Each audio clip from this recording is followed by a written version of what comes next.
And Shan Masood with us. We open the floor for the question, please. Shan, have you decided on your team yet? Not yet. We still have to look at the conditions. We do have a combination in mind, but I think one final look at the pitch and then we can see what's the best possible 11. So have you decided on the combination at least? Do you know if you're going in with an all-seam attack, potentially you're using a spinner? In our heads we have something right now, but again we'd like to have a final look at the pitch. There haven't been a lot of test matches played at this venue, so I think we'd like to have a firm look, a final look before we can decide what's best for us. Mohammad Hafiz said he wasn't too satisfied with conditions in Canberra. They won't really replicate the ones here in Perth. Are you satisfied with the level of practice you've had here and at the WACA? Look, I think as a team we talked about adaptability. Whether we play in Canberra, whether we play in Karachi, whether we play in Perth, how quickly can guys adapt to different conditions? That's more important for me. Good cricketers are always adaptable. They adapt very quickly to conditions, and it'll be the same because when we talk about these three venues, Perth, the MCG and the SCG all offer something different, and the challenge for our guys would be to adapt as quickly as possible. Pakistan haven't had a lot of happy tours to Australia recently. You now lead this team. You were here in 2019, wasn't the best tour for Pakistan. How do you go about changing both the mentality and the on-field performance? Look, I think it's best to look at the bigger picture as a side, look at the process, look at how we want to play cricket, and take results as a byproduct. If we play good cricket, for 5 days consistently, I'm sure we'll be on the right end of certain results. So for us right now, it's how do we grow as a side, how do we go forward as a side, and if we do the right things for a long period of time, we'll be on the right side. As a player, how much does that play on your mind that you haven't had success here?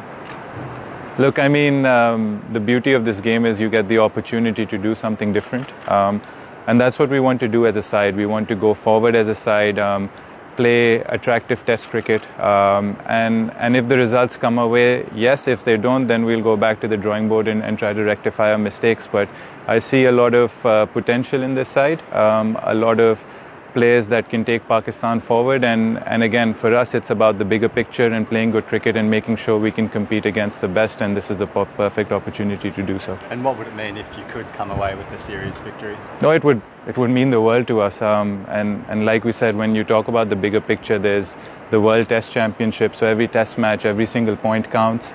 And it's a 2-year cycle, so we've got a lot of other test matches to play as well. So Australia is the perfect place to start, perfect place to gauge where we are as a team and take it from there. Shan, you guys played a pretty proactive brand of cricket against Sri Lanka in the middle of the year. Since then there's obviously been a lot of change behind the scenes and you've become captain, but is that proactive brand something you still want to commit to and want to see the team commit to? I think as a test side, in terms of the personnel, we've been pretty much the same. So it's the same group of players, an addition here or there. So I think the philosophy of the guys is probably going to stay the same. And again, it's the perfect opportunity to try and play a decent brand of cricket against the best in the world, and we're really looking forward to this exciting challenge. And do you feel, I guess, in terms of your own experience, what you've seen the team do in the past couple of years, that I guess trying to set the agenda is the way forward? Yeah, again, you can't be too pushy. You have to take every day in your stride. You have to take it step by step. Be patient with your players. Be patient with your management, and again, work the best way forward for the team. And right now, hopefully, as a team, we can look at the bigger picture and keep making those improvements. Shan, Usman Khawaja was thinking about sort of making a human rights statement on his shoes. Have you, as a team, discussed that? And is there any intention from your group? Honestly, we've just seen the article. We've just read upon it. It's a Cricket Australia matter. It's a Cricket Australia policy. We as a team can have a discussion about that and only sort of reflect on it upon the rules and the contractual obligations we have as a team. Again, it's a matter that is best for Cricket Australia and Usman Khawaja, and we've just heard of it, so we really don't have an opinion at the minute. A lot of players at the World Cup were quite vocal in their messaging surrounding Gaza and Palestine. Usman Khawaja obviously made a statement here, a general human rights statement. Is it something that the BCB or you would offer support to Usman for doing? Again, it's a personal message from Usman Khaja and a personal matter which involves him and Cricket Australia. We as a team have just been sort of exposed to this news. We'll have a chat about it. We'll see what our sort of responsibility as a team is, and then only we can sort of make a decision on it. To the cricket, there's some discussion around, obviously now Sarfraz Ahmed is perceived as being the number one choice wicketkeeper. Rizwan doesn't have the worst record here either. Is there any, I know you said you're discussing finalising certain things, is there any possibility of potentially playing one of them as a specialist bat? Look, I think that's one of the hardest decisions to make. They've both been top-class wicket-keepers for Pakistan over the years. They've played some memorable innings as batsmen. They've had great performances behind the wicket as wicket-keepers. So it's a very tough decision to make. And like you said, that possibility will always be open. I don't jump into comparison between players. I think each and every one of our 18-member squad is somebody that can take the field tomorrow and in this series. So there'll be some tough decisions to make, which hopefully we can take the best one in terms of the interest of the team and the result. And if they both play, do you know who keeps? Again, we'll have to see. We'll have to see who the better fielder is and where we might require someone to field. Just one more on the philosophy. Obviously, you're captain of Yorkshire. You've seen what's happened in English cricket up pretty close in recent times. Like, how much does that come into your view of how to play Test cricket, or how to win a game of Test cricket these days? I think at the end of the day, the individual bit is the player's responsibility. You as an individual have to go out there and sort of play the way that suits you, that suits your game. That's why you've been selected, or that's why you're part of a particular team.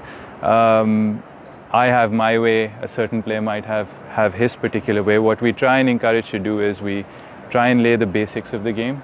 This is what we require to hit as a team, and I think in Test cricket it's pretty obvious you need 20 wickets to win a Test match. So that a lot of that revolves around that, and then you want to create time and space for those 20 wickets to occur, because a lot of the times you can play on a deck that's suited to batting. So how do you create that time? You probably create that by scoring a bit quicker. Again, we're not talking about going gung-ho or anything like that, but again, just play the way that suits you, that suits your game, and also the opposition. I mean, if you let a good opposition ball in an area all day long, they'll have your number. So it's picking your battles, it's being sensible, and it's about seeing the requirement of the game and seeing that what are the ways we can sort of save time in a game and sort of create a situation where taking 20 wickets would be easier. So trying to win the game rather than worrying about how not to lose it. Absolutely, you have to be positive. You have to always think. That's what we said. For us, it's about the bigger picture. We want to come into these conditions and see what are the best ways to win a cricket match. And we'll make mistakes. We might not get over the line, but again, it'll be a great learning for us. But for us right now, it's seeing the bigger picture and seeing how we can play that brand of cricket. Talk about the bigger picture. I know England have been talking about trying to save Test cricket. Is that a similar view from your philosophy, from your perspective? Look, I think we all love playing Test cricket. It's the ultimate. It's the pinnacle. Like I said, we don't need any more motivation in terms of this series. We're playing in Australia. We're playing against the World Test champions. But yeah, Test cricket for us, as a nation, has taken a bit of a hit because we normally play 6 Test matches a year. If you count these 2 Test matches, it'll be 5 Test matches for this year. So it's not enough. We'd obviously like more Test cricket, and I think by being a side that is a winning side that produces results home and overseas, we might sort of get more Test cricket in the future. So for us, we want to play more Test cricket. We want to play against the best teams in the world, and we want to play an exciting brand of Test cricket. And finally, have you had a chance to look at the pitch? What do you make? Any first impressions, thoughts? A bit. I think we've been very fortunate that we played at this amazing venue in 2019. We played a pink ball day-night Test match. Pink ball obviously behaves a bit differently, but there was nice carry, some pace in the wicket. A lot of our guys got runs. It was a 3-day first-class match against a decent Australian A opposition. We got them out for fairly cheap in the first innings, but the match went to a draw. So we've got then we played 2 T20 games. I think playing white ball here was harder than red ball because you have to go from the word go in white ball, and getting used to the pace and bounce can be a bit challenging. But I don't see anything different from those two occasions that we've been here. It will offer some pace, it will offer some bounce. There's decent amount of grass coating, but we've also looked at the test match between Australia and West Indies. So again, it's about how can we adapt to these conditions and how do we sort of respond as a batting and bowling side here. Thank you. Thank you.